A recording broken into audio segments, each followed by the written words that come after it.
5 biggest mistakes in history. Number 1. Four Pests campaign.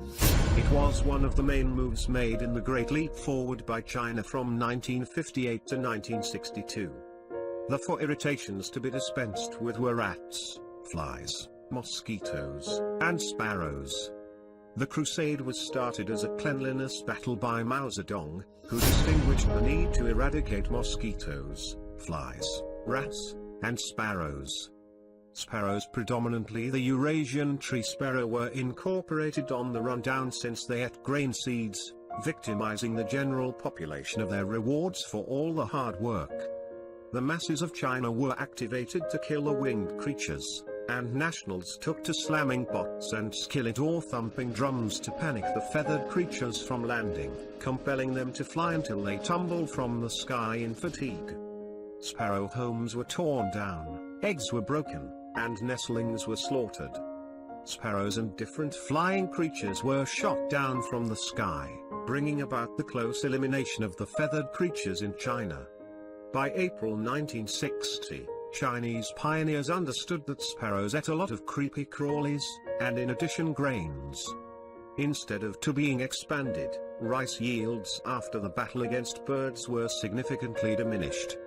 Mao Zedong ordered the end of the crusade against sparrows, supplanting them with bloodsuckers in the continuous battle against the Four Pests.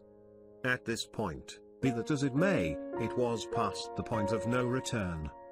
Without any sparrows to eat them, beetle populaces expanded, swarming the nation and aggravating the ecological issues as of now brought on by the Great Leap Forward, including far-reaching deforestation and abuse of toxic substances and pesticides. Natural unevenness is credited with intensifying the Great Chinese Famine, in which no less than 20 million individuals kicked the bucket of starvation. Number 2. The Gimli glider is the epithet of an Air Canada airship that was included in an irregular aeronautics episode. On July 23, 1983, Air Canada Flight 143, a Boeing 767-233 wide-body jetliner, came up short on fuel at an altitude of 12,500 meters, 41,000 feet, above MSL, mean ocean level, about part of the way through its Montreal to Edmonton flight. The flight team could float the aircraft securely to a crisis arrival at an auto-dashing track that was beforehand RCAF Station Gimli, a Royal Canadian Air Force base in Gimli, Manitoba. The consequent examination uncovered a blend of organization disappointments and a chain of human mistakes that crushed inherent shields. The measure of fuel that had been stacked was misinterpreted. They neglected to change over from imperial to metric and put X liters of fuel on the plane, rather than X gallons.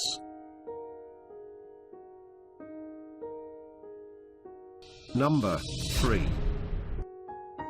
Killing the oldest tree. Prometheus becomes the oldest known tree. It becomes an extraordinary basin bristlecone pine tree, growing close to the tree line on Wheeler Peak, in eastern Nevada, United States. The tree changed into as a minimum 4,862 years old and probably greater than 5,000. Donald R. Curry was a graduate student at the University of North Carolina, at Chapel Hill, concentrating on the atmosphere progression. In 1963, based totally on the bristlecone tree's size, development rate, and development forms, he got to be persuaded that some were extremely old, caught some of them, and discovered trees surpassing 3,000 years in age. However, Curry changed into now not able to achieve a non-stop series of overlapping cores from this tree. Here, tales diverge. It is not clear whether Curry asked for, or Forest Service staff proposed, that he chop down and section the tree in lieu of coring it. There is likewise some instability with reference to why a core sample couldn't be acquired. One variant has it that he broke or lodged his lone long addition borer and could not achieve any other before the end of the field season. Another claims he broke two of them, whilst another implies that a core pattern was excessively troublesome, making it impossible to get. Furthermore, would not provide as much definitive statistics as a full cross-section of the tree. Number 4. Lake Banier disaster. Lake Banier in Louisiana was a 10-foot, 3 m, profound freshwater body prominent with sportsmen, until a bizarre man-made disaster on November 20, 1980 changed its structure and the encompassing area. On November 20, 1980, a Texaco oil fix incidentally drilled into the Diamond Crystal Salt Company salt mine underneath the lake. Due to an incorrect or misinterpreted coordinate reference system, the 14-inch, 36 centimeters, boring apparatus entered the mine, beginning a chain of occasions which became the lake from freshwater to saltwater, with a deep hollow. The resultant whirlpool sucked in the penetrating stage, 11 barges, numerous trees and 65 acres 260,000 meters squared, of the encompassing territory. A lot water depleted into those caves that the stream of the Delcambre Canal that usually empties the lake into Vermilion Bay was switched, making the channel a brief inlet. This reverse made, for a couple of days, the tallest waterfall ever in the state of Louisiana, at 164 feet, 50 m, as the lake refilled with salt water from the Delcambre Canal and Vermilion Bay. The water downflowing into the mine caves dislodged air which erupted as compressed air and after that later as 400-foot, 120 m, geysers up through the mine shafts. Despite the fact that there were no injuries and no human lives lost, 3 dogs were reported killed. Every one of the 55 workers in the mine at the time of the accident had been able to break out. Number 5. Union Carbide Bhopal disaster. It's definitely the world's worst industrial disaster.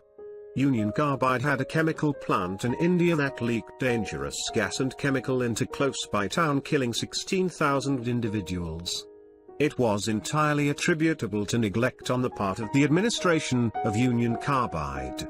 The terribly initial drawback was the fill level of the M.I.C. tanks. M.I.C. is extremely reactive with water, and if any wetness comes into contact with it, it reacts by vaporizing the chemical. So as to offset risk of catastrophic failure of the containment system, the tanks were most effective to be stuffed halfway to prevent overpressurization. The tanks were filled to approximately 80 to 90% capability. Next, a plate that was alleged to be in place completely to prevent water backwash have been eliminated. The plant had bypassed some pipelines to extend production potency, at the value of safety and line integrity. However, one among the pipes became clogged. The pipe semiconductor diode back to the M.I.C. tanks, and since the plate wasn't in situ, water was ready to retreat to the tank and react with the M.I.C. Maintenance of the plant had been nearly fully unmarked for years. Sensors malfunctioned and had been no longer repaired. Fail-safes just like the exhaust burner had not been tested and maintained, and the overall condition of the factory was absolute dangerous. The administration of Union Carbide knew about the terrible maintenance but did not want to spend money on the required repairs and maintenance as a result of, simply put, the plant nonetheless produced chemical and made them cash. The combination of all of those factors caused the disaster. When engineers tried to contain the leak, the system's unsuccessful.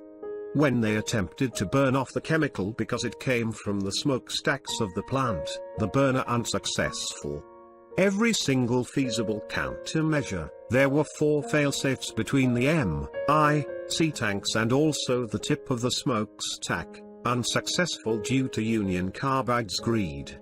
The discharge turned into a heavy gasoline that escaped from the plant and hung like a low fog in the valley pool. Lies in. It affected literally each single person in the area. No one was safe from it. It absolutely was horrifying and could have been prevented.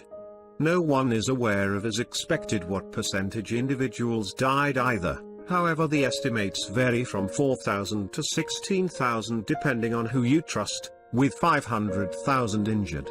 It's believed that the groundwater at the location remains contaminated by chemicals, and lots of those who live in circling space are still drinking it. India settled with Union Carbide for just $450 million and near had to scrub up the realm.